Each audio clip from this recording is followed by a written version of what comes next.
Сайн мэцхан нь Гара бахархын сэдвийн хүрээнд дор Дорнонгой аймгийн талаарх мэдээллийг та бүхэнд хүргье. Монгол орны зүүн өмнөд хязгаарт Өмнө говь, Дунд говь, Говь Сүмбэр, Хинтээ, Сүхбаатар аймагуудтай хил залган оршдог аймгийн түмэн Сайн Шанд хот юм. Хойд урд гүрнийг холбосон төвийн бүсийн хөгжлийн гол тэнхлэг болсон төмөр зам дайран өнгөрдөг. Энэ замын дагуу Тус аймгийн бүх сумын 42.8%, Хүн амын 54.8% нь оршин суудаг. Хилийн байнгын үйл ажиллагаатай замын үүдийн болон Баянбулаг мандлын боомтуудтай замын үүд эдийн засгийн чөлөөт бүст байгуулах эрх зүй орчин бүрдснээр Монгол Улсын хөгжил дэвшлийн нэгэн үүд хаалга болж хөгжих ирээдүйтэй. Мөн Тус аймаг нь 109.5 км квадрат газар нутагтай 14 сум 65 багтай 71,500 орчим хүн амтай. Газар зүйн байдлаас Дорнонгой аймаг нь Монголын талархаг гадаргатай хэсэгт оршдог. Гэхдээ Хутагуул, Оцол, Сансар, Их-Баг дулаан, Аргаланд, Ханбаян зүрх хайрхан зэрэг уулууд байдаг ба том гол мөрөн байхгүй ч гэсэн газар доорх усны нөө зарим байдаг. Аж үйлдвэрийн байдлаас авч үзвэл аж үйлдвэрийн салбарын нийт үйлдвэрлэл 2024 оны эцэс 513.3 тэрбум төгрөг төрж өмнөх оноос 24.7%-аар өссөн байна. Үүнд уул уурхайн салбарын үйлдвэрлэл 55.1%-аар, боловсруулах салбарын үйлдвэрлэл 27.8%-аар, цахилгаан дулааны эрчим хүч үйлдвэрлэлт, усан хангамжийн салбарын үйлдвэрлэл 38%-аар өсжээ. Гадаргад нь Кайнозын иргэний урдас их тархсан бөгөөд хайлуурж уншны орд олонтой, зэс молибдон, төмөр, чулуун үрс болон барилгын материалын баялаг бий. Хайлуурж унш олбордох уурхайч бас байдаг. Тээвэрлэлтийн үдээс авч үзвэл Дорнонгой аймгийн нутгаар төмөр зам нэвтрэн өнгөрөх бөгөөд Сайн Шанд хот нь манай орны төмөр замын чухал зангилаа юм а. Дорнонгой аймгийн замын үд хангийн боомт нь Монголоос Хятад руу гарах хэлийн том боомт болно. Амьдрах таатай орчны талаар Дорнонгой аймаг нь хүн амын төвлөрлийг сааруулж орон нутагт таатай нөхцлөөр ажиллаж амьдрах боломжийг бүрдүүлэх зорилт дэвшүүлэн 2023 онд нээлттэй Дорнонгой хөтөлбөрийн хүрээнд 2024 оны байдлаар 1715 ажлын байрыг шинээр бий болгож 1635 иргэн байнгын болон төр ажлын байр нь зуучлагдаж орон нутагт аятай тухтай амьдрах боломжийг бүрдүүллээ. Иргэдийн амьдрах таатай нөхцөл боломжийг нэмэгдүүлэх чиглэлээр хөгжлийн төлөө хамтдаа аймгийн засаг даргын 2020-оос 2024 оны хөтөлбөрийн үйл ажиллагааны хөтөлбөр хэрэгжих хугацаанд түрээсийн орон сууц хөтөлбөрт 176 өрхийн 700 гаруй иргэн хамрагдаж хөнгөлөлтийн үнээр шинэ орон сууцнд хамрагджээ. Түүнчлэн шинээр инженерийн дулааны шугам сүлжээнд гэр хорооллын 573 өрхийн 2800 иргэн хамрагдаж орон нутагтаа тухтай таатай орчин амьдрах боломж бүрдлээ.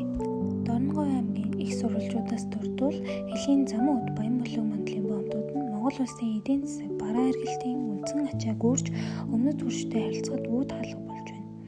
1944 оны Мэчин жилийн зууданаар олон мянган адуун сүргийг хил дээр тогтоон барьсан авиат улсыг бүтээгсэд манай аймгийнхныг их говийн зоригтнууд хэмээн хүндэт алдар түргэсэн билээ. Алхахын голд Японы төрөмөйлөгчдийг бут зохиох тултаанд Тус аймгийн эрэлхэг хөвгүүд оролцож авууга их орны дайнд зөвлөлтийн ард түмэн ялалт байгуулахад агт морь, эд хөрөнгө, сэтгэл санааны дэмжлэг үзүүлж ялалтыг хамтдаа байгуулсан юм. 1954 онд жилдээ 50,000 тонн нефт үйлдвэрлэх хүчин чадалтай Зүүн Баяны нефтийн үйлдвэр 1956 онд Улаанбаатар замуудын 700 гаруй км төмөр зам ашиглалтанд орсон Жон шалгуурлах хуулийн 3 үйлдвэр үйл ажиллагаагаа явуулж эхэлсэн зэрэг нь Тус аймгийн төдийгүй Монгол Улсын хөгжил дэвшилт түүхэн үүрэг гүйцэтгэж эдийн засгийн томоохон ололтууд байлаа.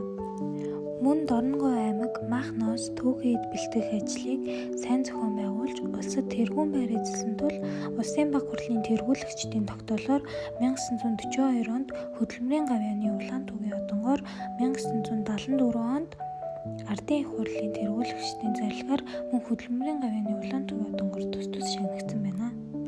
Алдарт хамрын хийд болох энергийн төвийн түүхээс дурдвал Дорнонгой аймаг нь өнөөгийн соёл бүтээл болох ноён хутагт Данзан Арвжаагийн шашин түүх, бичих соёлын өв дурсгалыг хадгалж үлдсэн юм.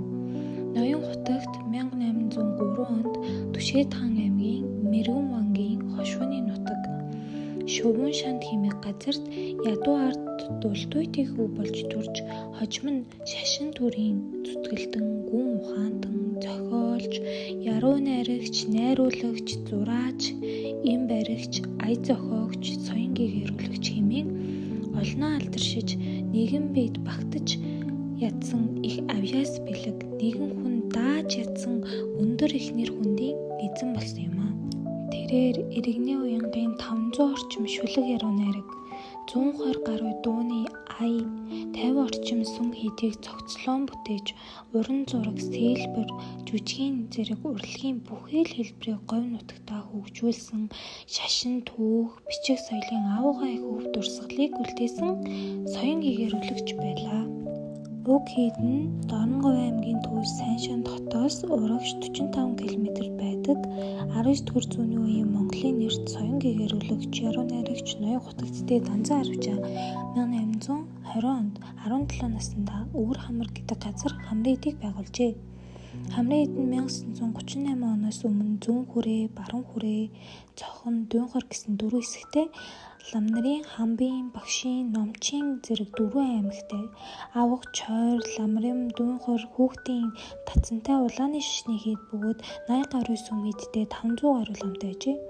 Хамрын эдийг устгах үед гээд төдөв ноён хутагтдээ Данзан Арвжаагийн сүмээс 64 авдар эд зүйлсийг нүү авч 1990 он хүртэл газар булах, агууд нууж дарах зэргээр 52 жилийн турш үе уйлран хадгалж иржээ.